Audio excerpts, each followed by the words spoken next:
A couple years back, I tackled the topic of over-centralization, which dealt largely with minimizing input randomness.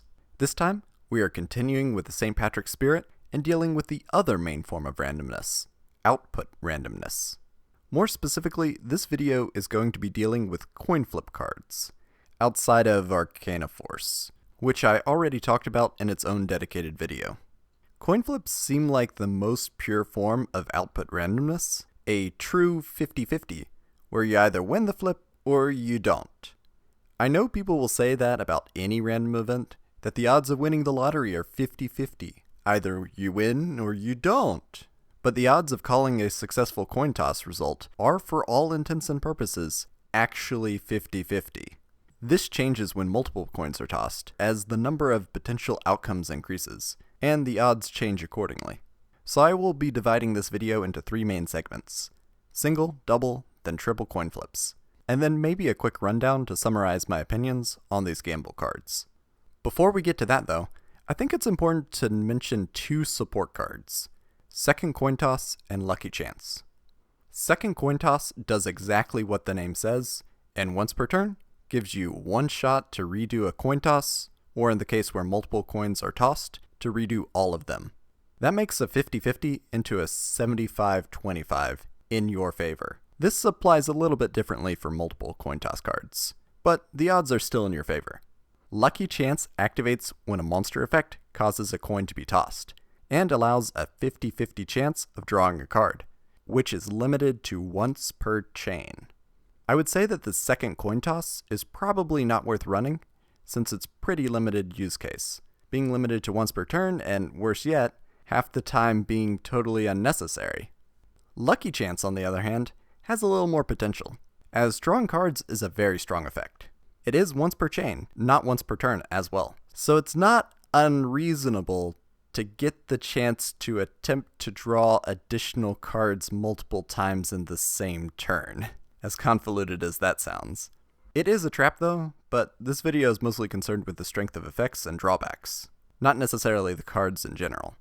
As a quick note, before we start talking about the actual cards, I want to point out the weird design choice where sometimes you, or the opponent, will call the coin flip, and sometimes the card assigns the positive and negative effects to specific outcomes. For this video, I'll be using heads as the positive for consistency. I don't understand why heads couldn't always be the positive result, but I think it's just different designers over the years. Or maybe someone subscribes to psychic premonitions, where you could conceivably win more with precognition over the 50-50 odds. But that is probably looking way too deep into a non-existent issue. To tell the truth, I think removing the choice of calling the coin toss would improve the game, at least in digital versions, because it would remove an unnecessary keystroke. But that is just for me. As for judging outcomes, I'm going to be using a scale from -5 to 5, where 0 is completely neutral result, -5 is very bad, probably enough to lose you the game, and +5 is really good, but probably not winning the game on its own. This will be color-coded as well, but the numbers are there for red-green colorblind in the audience. In addition, I'm going to be doing something new this time, and showing the release date for each card, to better contextualize the power on release. There is a sliding scale, just based on power creep, so I think going largely in chronological order will help. Now, finally we can start with the single coin toss cards. The true 50-50. And let's start with an interesting one. Jirai Gumo, or Landmine Spider, has a small subversion. You toss the card when declaring an attack, and if you call it wrong, you lose half your life points. If you call it right, nothing happens. Either way, the attack goes through. For this video, we're mostly concerned with the balance point between the various outcomes, but Jirai Gumo in particular was a card which was played as an offensive wall, even if you never chose to attack. The coin toss does nothing on a success case to balance the already very high attack on the monster, and still having potential consequences for attacking makes the card pretty well balanced, especially since you can always pay half of your life points. The question is it worth the risk? Time Wizard, also from Metal Raiders, is another pretty well balanced card. If you call it right, it's a Raigeki. If you call it wrong, it's a Thunder Crash, but you take the damage. This is a rough approximation, but if you control only Time Wizard, then you would take 250 damage in the fail case and lose just the Time Wizard. This makes the card an interesting option in low removal formats, especially when you can tutor it with Apprentice Magician, so that you still have your normal summon available. Another very well balanced risk and reward, which can be mitigated by strategic play. Now, let's jump through time and see the Time Wizard of Tomorrow. Instant Fusion is a proper fusion summon to bring this card out, making it a little bit splashable, I guess. Another perk is that if you call it right or wrong, all monsters are still destroyed. And the Coinflip now determines who takes the damage. This card is from 2020, so the effect is a little underwhelming though. Back to the past, we return to 2002 with Goddess of Whim. Level 3 fairy that starts with 950 attack. If you call it right, it goes up to 1900 attack. And if you call it wrong, it goes down to 475 attack. This is only the baseline for the card, as it does look at current attack points, making equip cards more valuable. Even on its own though, 1900 attack and getting under Gravity Bind makes the card pretty useful as tech in a few older formats. Next is Cruel, which is unreliable monster removal on a better stat block than Man-Eater Bug. Get the coin toss right and destroy a monster. Get it wrong and nothing happens. This card also saw competitive success at the time, although it would arguably be power crept by Grave Squirmer much later. Next is Sasuke Samurai number 4, with another removal effect. On success, it destroys the opponent's monster by effect. On failure, nothing happens. This makes the card a good tool for wall breaking, especially since it's a Rota target. There is actually a lot of competition in that niche, with DD Warrior Lady, Ninja Grandmaster Sasuke, and eventually Bullblader. But all things considered, Sasuke Samurai number 4 is still pretty good for the time. Next is Abare Ushioni, which is a Meteor of Destruction burn effect, and hits you or the opponent based on the coin toss. It is once per turn, and can be used directly after normal or special summoning it. But I think that Stealth Bird is just the better option for recurring burn. Even if it is a round slower, getting to guarantee the target is a really big upside. After this, we have the Bacterium Empire Ship Covered Core, which has an effect based off the Konami arcade game, where part of the time the core is shielded from attack. Great mechanical translation, but resisting destruction from battle is underwhelming. Getting to do it even more with successful flips is fine, but the card is just going to die to spell or trap removal. The worst part is needing to normal summon this 2 tribute monster to get those counters. But in terms of cost and benefit, this random effect is just upside. We are jumping ahead 16 years with this next card, Seon the Valance Archer. It has 2 coin flip effects, but they are independent and as a result will be evaluated as such. If it is special summoned, you can target an effect monster. On heads, negate the effect. On tails, you halve the attack. Then, if Valance moves to another monster zone, you can target 1 card on the field. If heads, destroy it. If tails, return it to the hand. There's a little bit of difficulty in finding a card which is a good target for popping and bouncing, which makes this effect of Valance hard for me to see use. You could use it on your own cards to reuse them, but that might be too risky. Then we have our most recent TCG single coin flip monster at the time of writing, Couple of Aces. This card is a retrain of Cup of Ace, and I'm going to skip ahead a bit to cover that card first. Toss a coin, heads, draw 2 cards. Tails, your opponent draws 2 cards. Or, in other words, heads is Pot of Greed, tails is Gift of Greed. This card is not well designed in my opinion. It supports degenerate play and or just loses you the game by going -3. The card is arguably unbalanced as well, since you either go +1 or -3. Giving your opponent a single card for free would probably have been a big enough drawback for me personally. Going back to the future's past, or maybe forward to the past's future, Couple of Aces is even worse than Cup of Ace. This card special summons itself to your side of the field on a heads, and to your opponent's side of the field on a tails. Then, the card's controller draws 2 cards. This makes the card a +2 on your side of the field, or a -4 when summoned to your opponent's side of the field. This is doubling down. Getting a monster on board makes the card better for combo decks, but it still suffers from all the same design problems as Cup of Ace. But if you think that's bad, you haven't seen anything yet. Let's start the single coin flip spells and traps with what might be the ultimate gamble card. Gamble already has a difficult activation condition, but on a heads can draw up to 5 cards, which is pretty good. On a tails, you skip your next turn. This effect is possibly the worst downside in the game. I'm not saying that you will lose the game, but against any remotely competitive deck in any format, getting a free turn is probably enough to win. This card is horribly unbalanced, and even as a Hail Mary pass, it does the job poorly. If you're that far behind, you might as well play Bubble Crash, which could actually help recoup some ground, and that card is guaranteed. Thankfully, Fairy Box is designed much better. On a success, your opponent's attacking monster's attack becomes 0. On a tails, nothing happens. The first time will catch your opponent off guard, but subsequent attacks can be made at the opponent's discretion, making the card very interesting. Theoretically, this is balanced by the maintenance cost, but that is optional, and the controller can just elect to shut off the Fairy Box. Excellent design, maybe even overtuned for 2003. But it didn't exactly warp the metagame like Gravity Bind did. A few months later, we have Fiend Comedian. And when are we getting this OCG art? Scary, yes, but that wig just makes me giggle. The card is actually really good too. On a heads, it banishes your opponent's entire graveyard. On a tails, it sends a number of cards from your deck to grave equal to the number of cards in your opponent's graveyard. The tails effect is probably meant to be a downside, but might be the more attractive outcome now, since it is just a better needlebug nest a lot of the time. No complaints from me here. Next is Prepare to Strike Back, which is a great lore card, showing the marauding captain preparing to strike down a defense position goblin attack force, but the artwork is probably the best part of the card. This card is super conditional, and on a heads, just rotates the defense position monster to attack position. I guess this can catch your opponent off guard the first time. On tails, the opponent's monster gains piercing damage.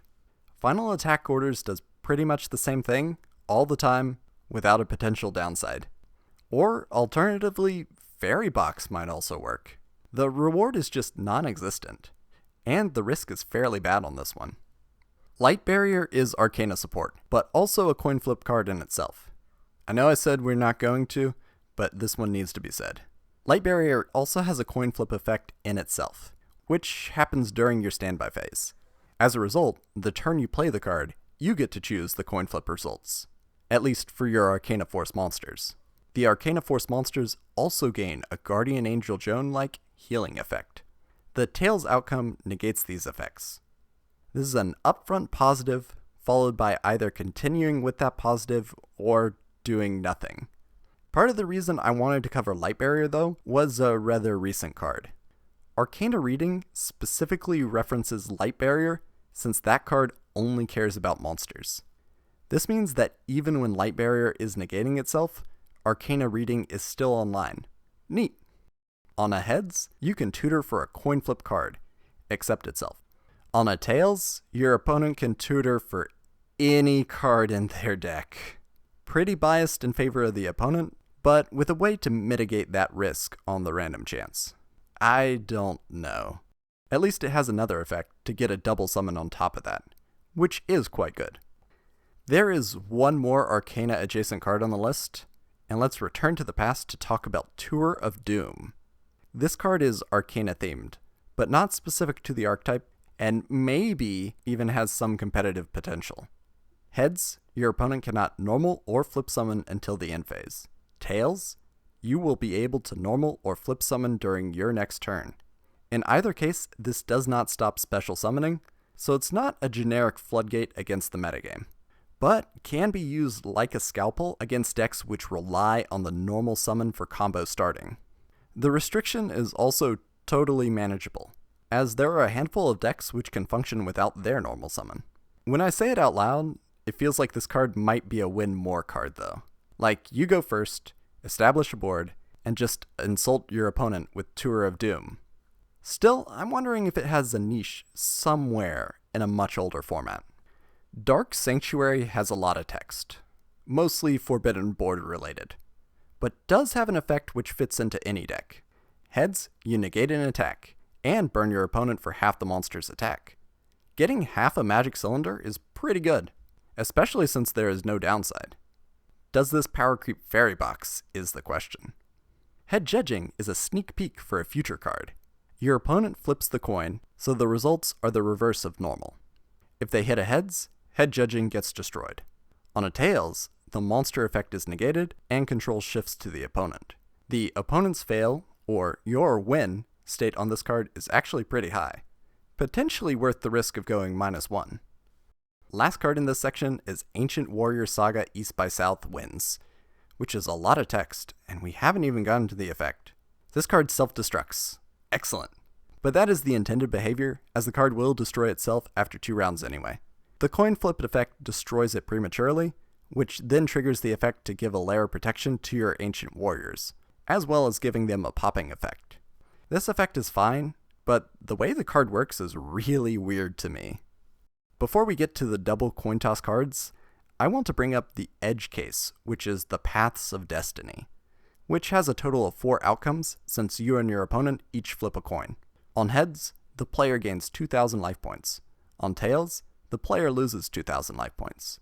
With bad reaction to Samuchi or Nurse, your opponent would always take the damage, but you still have a 50-50 of gaining or losing life points. This could be a very big life point swing, making the card very efficient burn damage.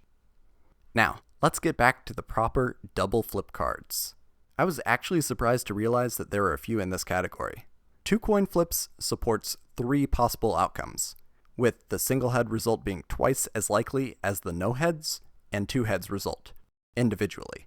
The first card in this category is Misjudge, the card which head judging is based on.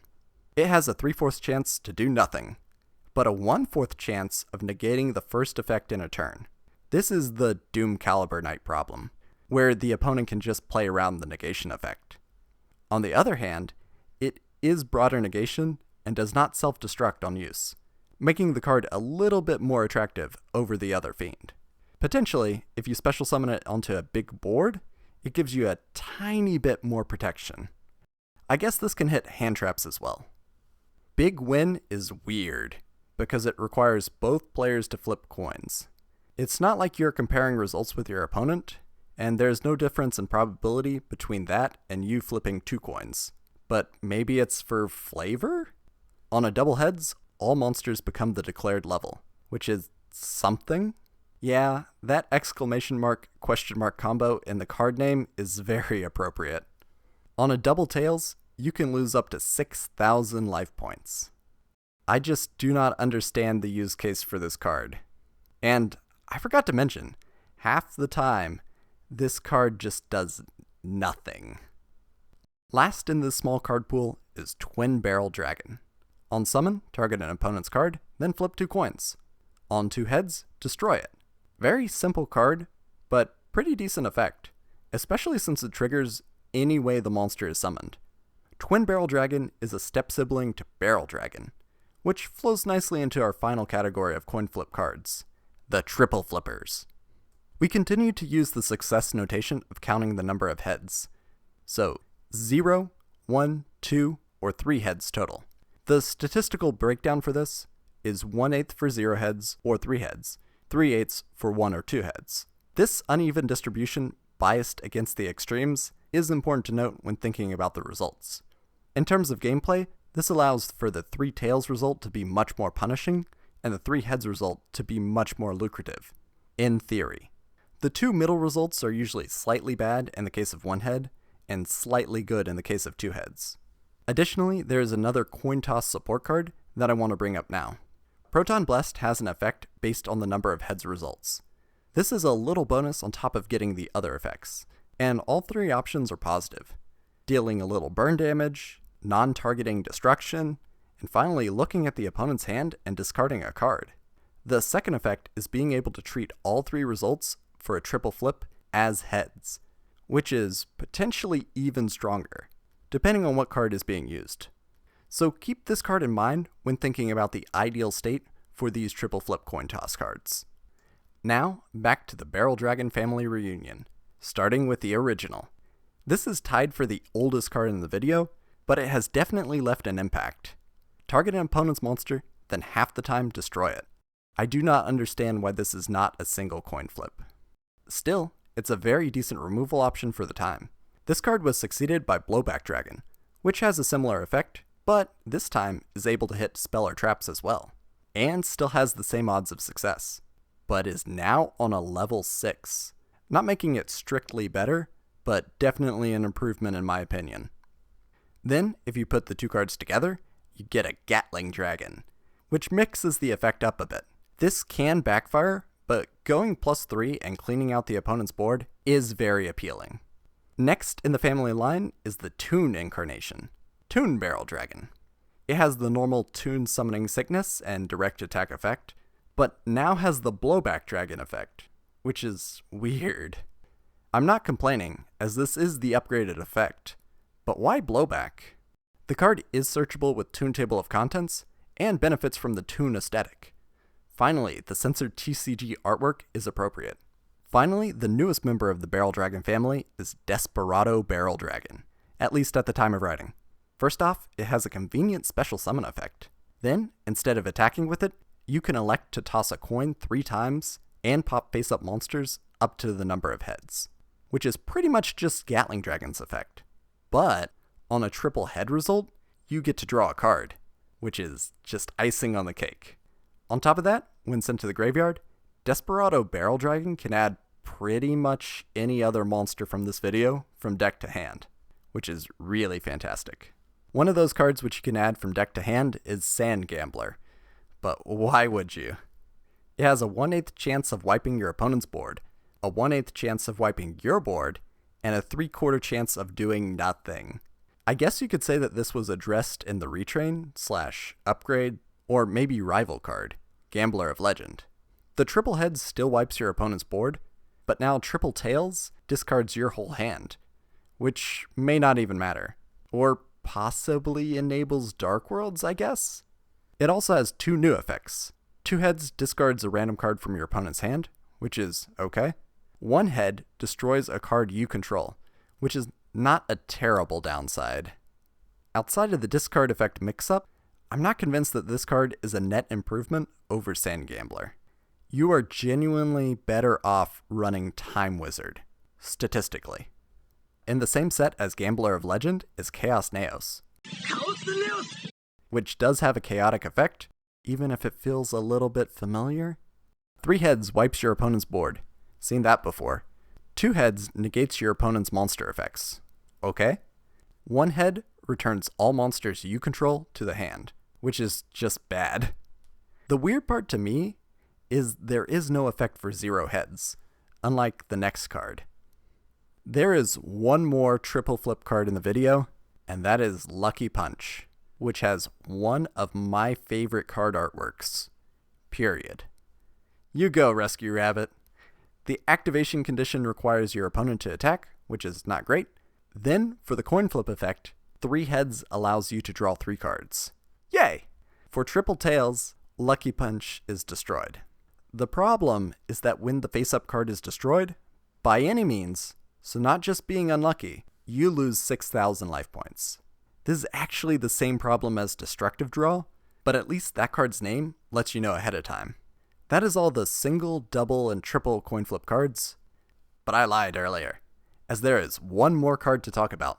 Ori Ori Kamigami, or Origami Goddess, is the newest monster for the video, and has the effect, once per turn, during your main phase, you can toss a coin until the result is tails, and if you do, draw 1 card for every 2 heads.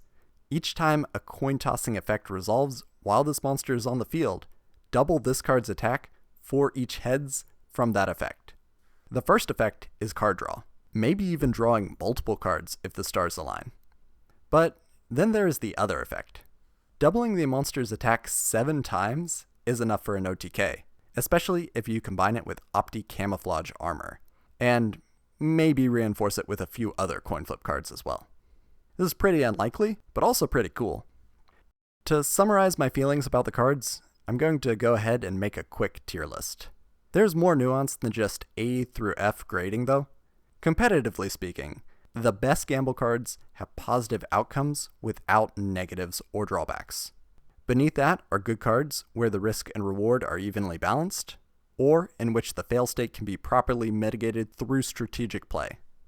Beneath that are cards that have an uneven risk and reward, where the reward is marginal, but the risk is quite high. Below that are cards where the ideal outcome is not good enough to warrant the card. In other words, if it did the positive effect 100% of the time, it still wouldn't be very good.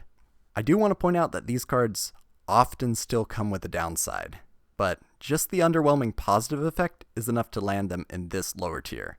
Then, at the very bottom are design mistakes, where the card should not have ever been printed. This is the final list, but something feels incomplete. I think there is something missing when talking about output randomness. But what could it be? It seems like I am just dying to find out.